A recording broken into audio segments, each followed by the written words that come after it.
There we go. This meeting is being recorded. I don't know if you can see that, if it's backwards or frontwards, because I'm on Zoom and Zoom is projecting onto Facebook, which they usually flip things around. So if it's backwards, I do apologize for that. Okay. Today, the topic of discussion is how to let go of suffering. And many of you who have followed my posts in the past recognize that yesterday I put up a post that said, "What are you the most afraid of?" And I'm going to share with you what some of the results of that post was. It was really fascinating. There were over 60 different comments on there, and people shared what they were the most afraid of losing. And so I'm going to share with you what the main comments were that came up on there. I thought it was really fascinating. People were afraid of losing their freedom, their independence, their hope. Another one was self, afraid of losing yourself or your soul. A lot of people were afraid of losing family members or children or loved ones or even friendships, like they were afraid of the loss of love or the loss of a connection to someone that they care about. A couple people said they were afraid of losing their minds. A few people said they were afraid of losing their health or their own life. One person said they were afraid of losing their ability to hear God, to be able to discern. I thought that was really good. And then only two people out of 60 something said that they weren't afraid of anything. They weren't afraid of losing anything. I thought that was fascinating. And I actually commented on one of those and said, wow, that is a very spiritually ascended place to dwell. And so I want to talk about that today. I want to talk about how you can learn how to let go of the fear of losing, and how you can learn to let go of suffering in your life. Because when you're in a state of fear, you are definitely going to suffer. So I want to share with you the recipe for suffering. So these 6 things, I've done posts on this before. I've done broadcasts on the recipe for suffering before, but in the past I only had 5. I've added one since then. So the first one is the recipe. If you really want to plug in to what suffering feels like, number 1 is not knowing the true self, not knowing who you really are on a divine level, an infinite level, an intimate level. Like maybe you know your personality type, maybe you know superficial things about yourself, but you don't really deeply and profoundly know who you are on a soul or spirit level. Okay, so that is number 1, recipe for suffering. Number 2, if you want to suffer, put expectations onto everything in your external world. Put expectations onto people. Put expectations onto how you think the world should show up for you. That is a perfect recipe for suffering.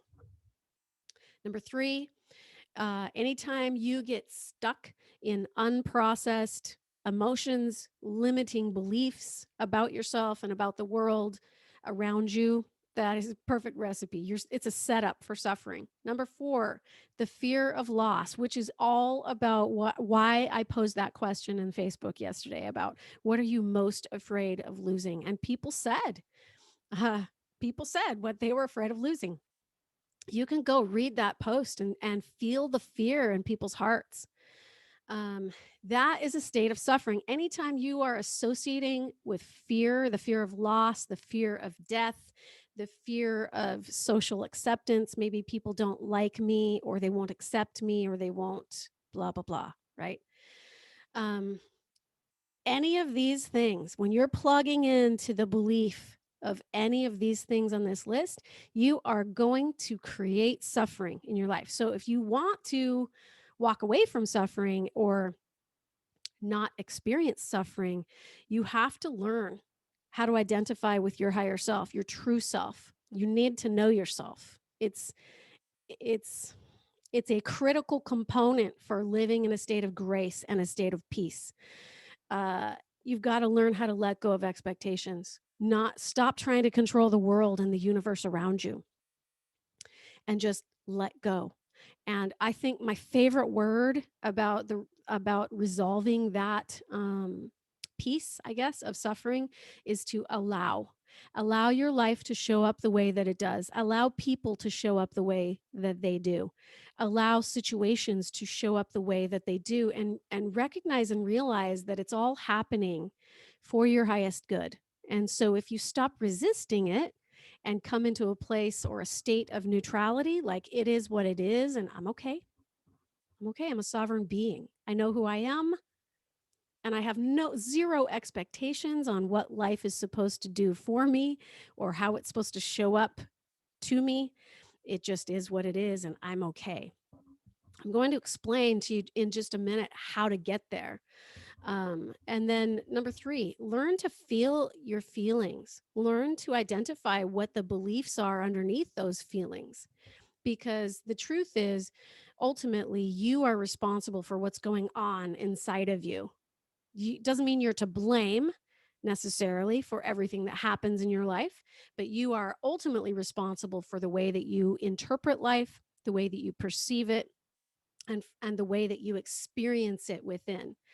You have responsibility to resolve these emotions and ratify the beliefs so that they are in a healthy place for you so that you don't have to suffer. Most people carry around the belief or the fear that they have the belief that I'm not enough.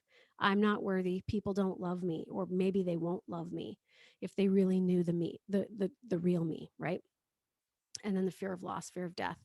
So learning to let go of these fears starts with this, identifying the true self. So I want to talk about that, and then I'm going to let you guys go. Um, on if you read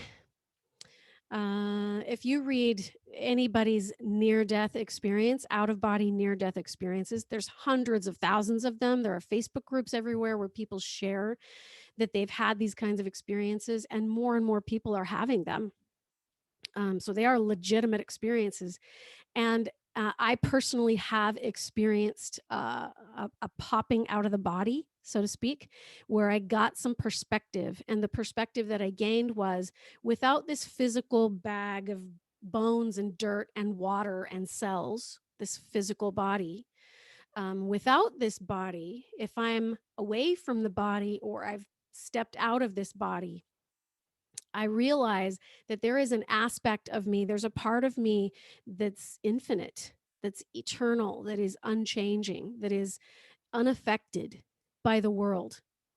And when you can learn how to disassociate from that body for just a moment and really connect in with who you really are on a higher level, you start to realize that there are parts of you that are infinite, that they will go on forever and ever and ever, that cannot die. And many people who have had near death out of body experiences will tell you that they became keenly aware of that infinite part of themselves.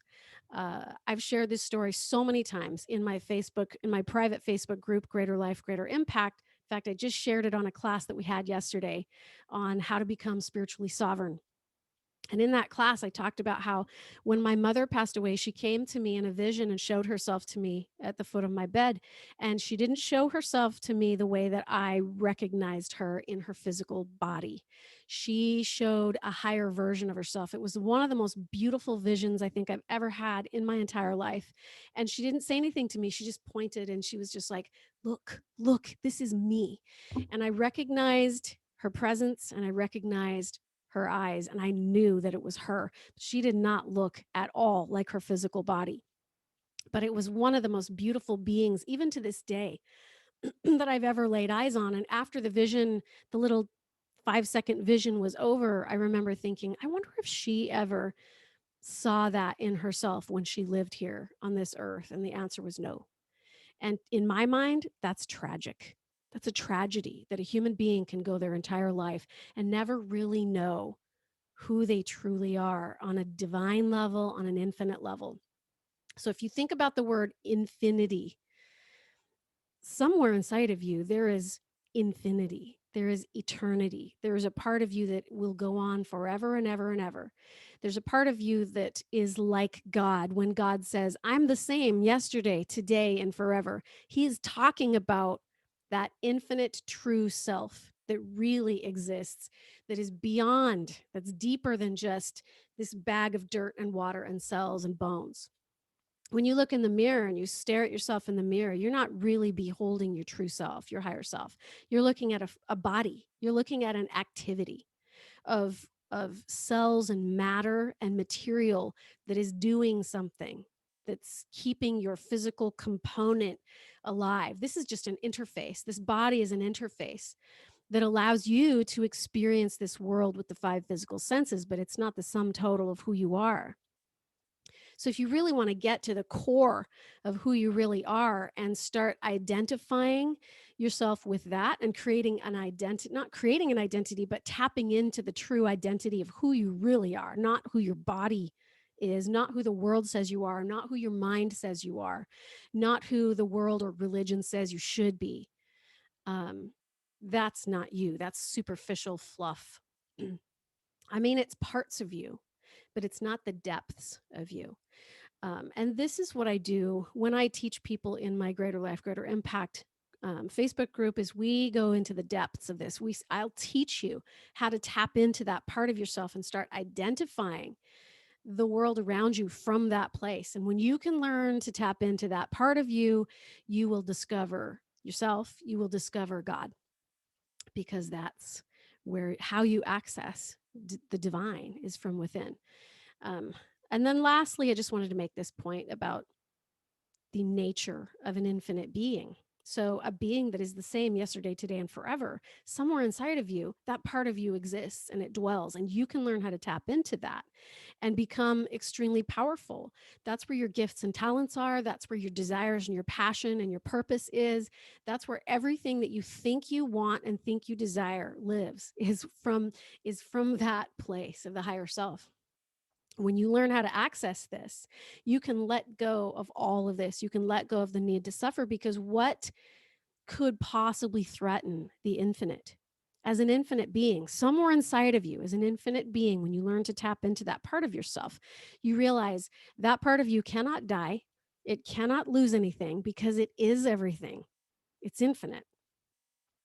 It can't run out of time. It can't be late, and it can't have anything taken from it. It cannot experience loss. There is no loss in the infinite realm or in the infinite identity of who you really are. There is no death. There are no expectations, because there's no to-do list. A lot of people are running around on this planet going, maybe if I do enough, someday I will be enough.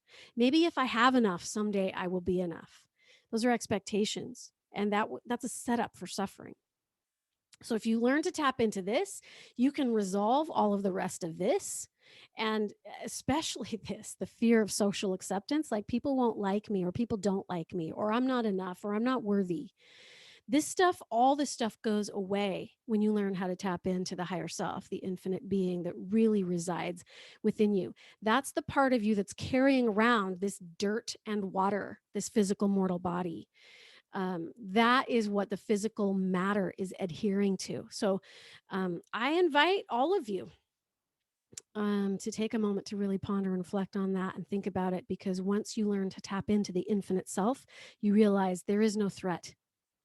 Nothing could possibly threaten an infinite being. And so, on that level, when you learn how to connect with you on that level and God on that level, because that is a godly level, that is the divine. When you learn how to access that, then you start asking the question, what do I have to worry about? Nothing. There's no threat. There is no death. There is no loss. So that is what I invite you and encourage you to ponder and consider on today. If you want to go deeper and if you want to learn from me in my private Facebook group, I teach a free class every single Tuesday morning at 10 a.m. Central Time, 9 a.m. Mountain Standard Time. If you would like to participate in those classes and be a part of that discussion and really learn how to experience this, your true self, your higher self, please go ahead and join that Facebook group. I will post the access link to my Facebook group, Greater Life, Greater Impact, in the comment section down below so that you can participate in that. And if you think that this video or this learning would help somebody that you care about and somebody that you know that is suffering from any of this stuff, please do share it with them. Don't be rude. Don't keep it to yourself. Go ahead and join that group and you'll get access to those free classes and the Zoom links. We go live every single Tuesday. Hope you guys have a blessed rest of the day. Take care. Mwah. Bye.